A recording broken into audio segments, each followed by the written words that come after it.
If you want to feed the world in 2050, then the next 40 years we need to produce the same amount of food as we did over the last 8,000 years. And that gives a little bit an indication of the pressure on the food system. We just face a huge challenge with a growing population, with a change in consumption behavior, with the climate crisis. How do you secure your food production? The real secret is the sustainable production. It should be with less inputs, less fertilizer, less pesticides, less water. It needs to be sustainable, otherwise we will destroy our planet. Yeah.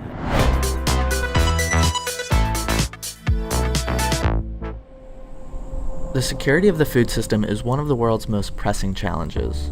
But the story of how this small country became an unexpected food superpower might just have some answers for how we tackle it. Consider this.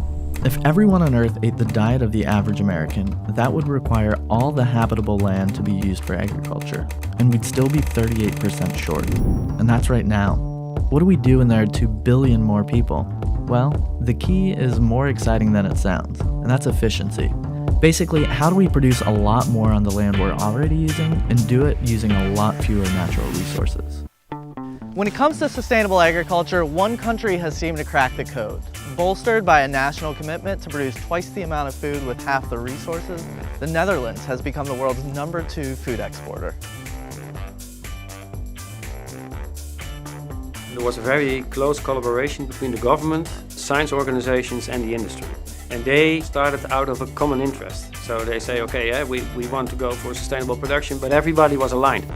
Everyone involved in the system was aligned and embraced innovation to reach that shared goal, and that has driven efficiency on a level unmatched anywhere else in the world. If there's one place that approach is most clear, it's in their unrivaled greenhouse growing operations. There's a very nice example about tomato, which really gives a good insight in how we want to produce our food in a sustainable way. So if you produce tomatoes in an open field situation in Spain, then you will end up at the end of the growing season with 4 kilograms per square meter. If you do this in a high-tech greenhouse in the Netherlands at the moment, you will end up with 80 kilograms per square meter, which is 20 times more. But the best part of the story is that the 80 kilograms of tomatoes, we do it with 4 times less water compared to in an open field situation. And water is one of the big challenges that we face. I just had a cup of coffee. Do you know how many liters of water were needed to produce that cup of coffee? Rough guess. 10. 150. So high technology offers really a possibility of producing a lot of food per square meter in a sustainable way. The Dutch lead the world in tomato yield while using a fraction of the water that other countries use. But it's not just tomatoes. Measured by yield per square mile, they're the world leader in the production of chilies and green peppers and cucumbers. Number 5 for potatoes, onions, and carrots, the list goes on. But the bottom line is they've been able to get so much out of so little. If we are able to produce 80 times more with 4 times less water, that's great. That's great news, I think. Most people know that greenhouses allow a grower to tweak every little thing, but the Netherlands is taking it to the next level.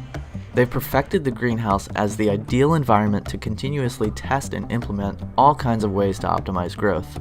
From things as simple as testing what hues of LED lights can increase pest resistance and improve nutritional value, to things as crazy as moth-killing drones. So at the moment we don't have any products who can control actually the moths, and finally they will produce caterpillars, and those caterpillars can do a lot of harm to many different crops. Well, that drone is able to detect the moth, also to see how it's flying, and then with his wings, propellers, he will crush actually the moth. Wow. There's a relentless drive towards innovation to create better and more efficient growing techniques. They've even started taking the human touch completely out of it.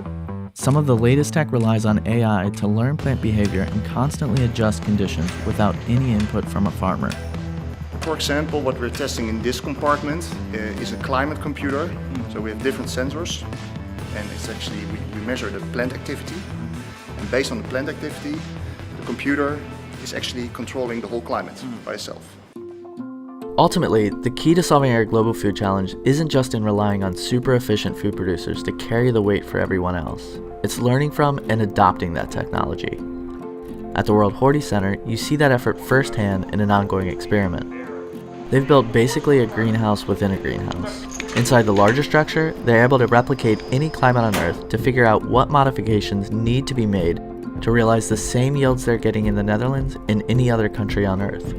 We have a cooperative project going on with Colombia, and we can in fact we can emulate the current climate conditions in Colombia, put their crop in and see how crop behaves under the circumstances that we have in Colombia. We can totally flip the seasons around. We can make it a sunny day on Christmas. We can close the curtains on a sunny day and make it completely dark. I think in the long run, the future of the Netherlands should not be to be a producer for the rest of the world. We should be a developer for the rest of the world. We are the country that will export our knowledge on creating production facilities all over the world. Innovation starts really by bringing all these networks together.